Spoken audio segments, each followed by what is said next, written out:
brandylibrary.tv, the Ambassador Series. Today, very special. It looks like a lab. Well, almost. Richard Paterson, goodness knows, the Dalmore.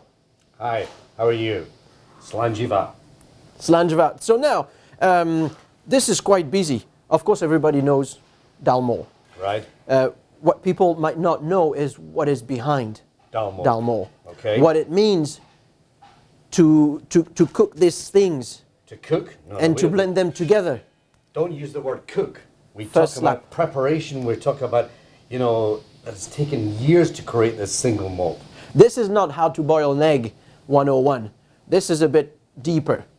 We're here to talk about fermentation, distillation, maturation, but then what is fantastic about what you're doing is smelling, tasting, and putting pieces together. So you have to tell us, I see water, I see ice, I see a little still, I see a barrel. Why don't we come, straight to the barley, I guess, because this is barley. How the barley affects the final taste. Okay, well, that's a very good question, Flavien, because when we have the barley, Dalmore means big field, big meadowland, because it was the big meadowlands that provided the barley for Dalmore Distillery. What you've got to remember is barley is very important for the distillation, for the actual characteristic of that single malt. Dalmore Distillery was established in 1839. But what we're talking about here is beyond Inverness. Not in the Highlands, not in the Speyside, but beyond Inverness, where we've got individuality. It was established in 1839 by Alexander Matheson. He went over to Hong Kong to establish Matheson Jardine. After the Opium War had broken out in 1839, with the money, he came back to Scotland and he bought Dalmore. And of course, he was looking for a tenant. He first looked at the Sullivans, then the Perrons, but in 1837, the Mackenzies, Andrew and Charles Mackenzie arrived in 1867, then went into full production on the 26th of January, 1868. That's the date I want you to remember, 1868. And we've never really looked back since. Since then, we've been producing a single malt of something quite different from the other malts in Scotland. Now, our viewers, our Brandy Library customers, generally speaking, love this Grand Reserva. Right. That's kind of the latest thing that we've been playing here in the US. Right. And how is that different today from what was made back in, 1868 and a few years later, I guess? Well, we've got the Grand Reserva, which you've said. This is used to be the cigar malt. This is still the same age, between 10 to 14 years old. And of course, it displays the beautiful stag. And what I want you to do is to make sure that you get into the whiskey. Now, Flavien, you've given me a number of different glasses, but I have to say to you immediately, this is the Copita nosing glass. This is the glass that my father and my grandfather used way back when I started nosing whiskey when I was 8 years old. So what I want to do is to make sure, and this is so important, that you get into the whiskey. First of all, you swirl it around in the glass, you swirl it around, and then you throw it on the floor. Because what you want to do is to make sure the lip of the glass is absolutely clean. That's why my sample room in Glasgow has probably the most expensive carpet in the world. Then you go back to it again. And this is so, so, so important. Because I say to you, Flavien, and all the people out in America, the rest of the world, if I ever see you holding a glass like this, and if I ever see you warming a glass like this, and then if I ever see you nosing a whiskey like this or like this, I'll kill you. Because... I'm not sure if our viewers are ready to just die right there. Let's give them a chance. If they did it until now, I'm sure they won't anymore. Well, what I want them to do is to hold the glass away from the bouquet, and then bring it up and say, hello. Then you go back and say, how are you? Then you go back up and say, quite well, thank you very much. It's like meeting somebody for the first time. How do you get to know them? You've got to talk to them, communicate with them.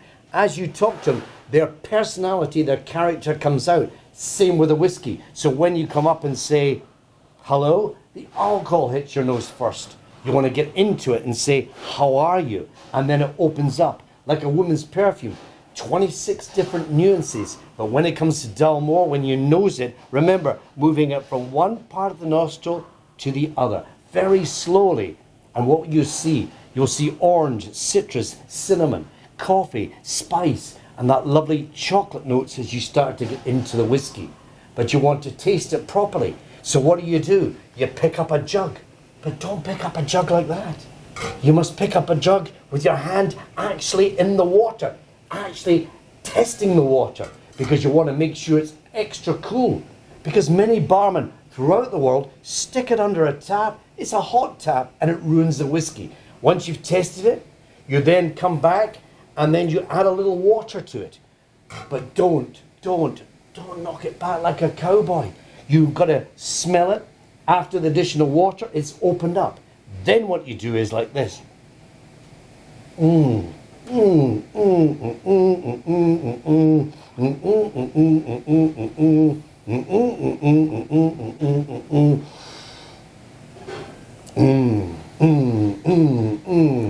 Hello there.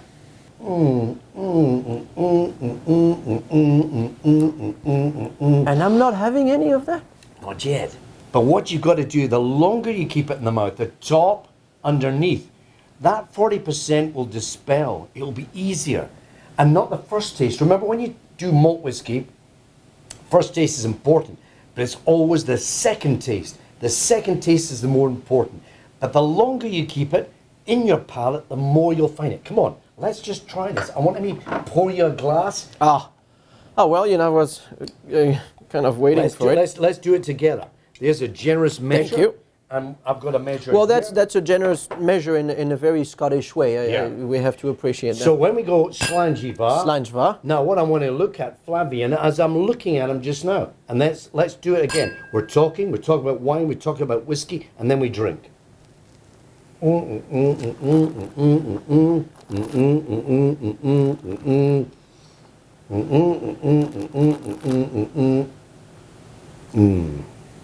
All right. But what am I doing?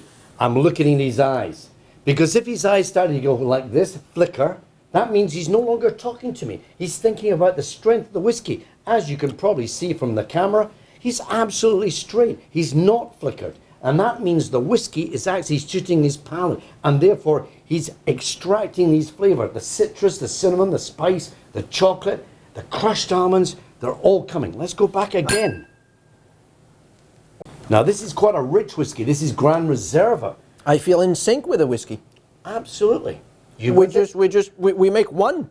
Yeah, so that's what you want to tell the customers. You want to say to them, just hold it, because that bite, that sharpness that you're talking about will not be there. But please, let me look. Let me show you something else. Because when you go on to the 15, this is 15 years old. This is 15 to 18 years old. What you're going to see this time, you're going to see something absolutely different, Flavian, because what you're going to see is a real softness. This is a whiskey like the first one. Let's just make sure we're absolutely fully agreed here.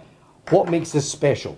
This is 60% Oloroso sherry butts, 60% to 40% American white oak. This dressing of this beautiful Oloroso sherry, S-H-E-R-R-Y, 30 years old, has given it style, has given it elegance, has given it refinement. Just a little, don't be too much with this. This 15 years old is different. This is 3 different styles of sherry wood. We've got Oloroso Methuselah, we've got Apostolese, and we've got Amoroso. So what you're going to find about this whiskey, this 15 years old, is absolutely softer. The flesh of tangerines. And you're going to see elegance, sensuality. This is really, really beautiful. Very sensual, as you say. Very sensual. You know, I want you to think of the Pinot Noir grape, beautiful, elegant grape. Even the Chardonnay giving it that elegance, but just that beautiful softness. So when you see the 15, here we go. You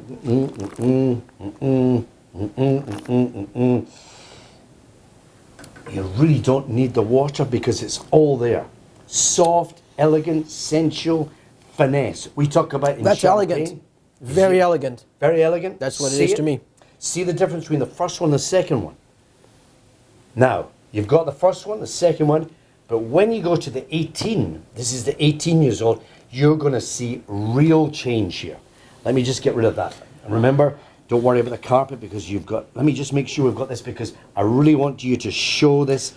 This is 18. This is 18. This is 14 years old in American white oak. 14 years old in American white oak. And this is 4 years in Oloroso sherry. As soon as you smell it this time, you're going to see more weight, more body, more character. A bit more assertive, yep. This is voted the best single malt in California, 2009, 2010. But this is what I want you to do. I want you to take this after dinner with coffee, Colombian, Nicaragua, Java coffee. Then take the whiskey, hold it long in the mouth, let it go over. Take a chocolate, dirty, well, really up to 72% cocoa fat. Let it melt. That will combine with the whiskey, combine with the coffee. What do you get? A multiple orgasm. Really very, very essential. And I thought I made one with the whiskey, but So- I think now it's the three of us making just one. and that orgasm. Right. Hold it. It's an orgasm in your mouth. Here we go. 1, 2, 3.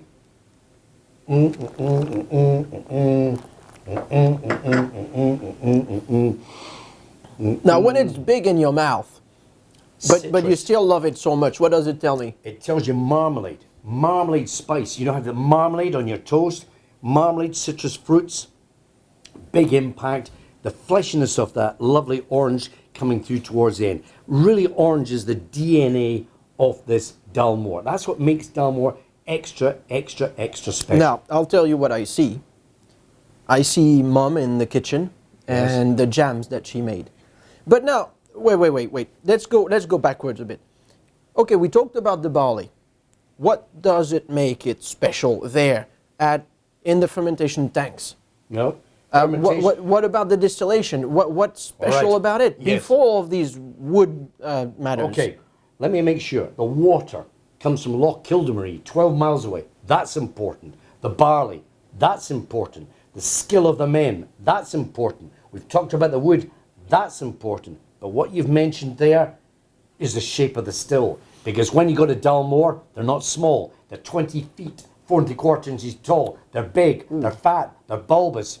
That's why we call the stills the big bastards. Because in fact they're big and therefore complexity is going to come off as you see the distillate, and then we're going to mature it that little bit softer, elegant in American white oak and the sherry wood. So the shape of the still is also very, very important. But more than anything, I always come back, always. Fabian, I always come back, the way you're dressed, the way the whiskey has to be dressed. You go home tonight, you have a shower, a bath. You have to change your clothes. As soon as you change your clothes, how do you feel? More motivated, more stimulated. And this is what does it. And what makes it so special is this last whiskey. This is the King Alexander III.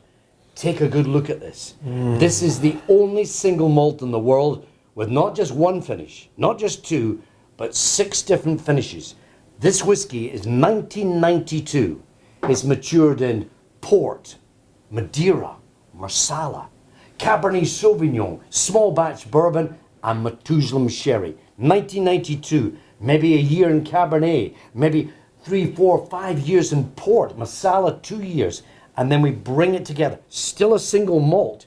Well, but hold on. You mean one after the other, or is it that? Separated. All right. Separated, and we bring it in, and I blend them together. Still a single malt. So what I want to do, let me go into a different glass, because what I want to do is to show you. Now, this is a glass that you use quite often. Right. This is quite a wide glass. Look at the shape, look at the size of that. But it's going to show you the aroma. There we are. And let me put it onto this glass here. Oh. Just look at a whole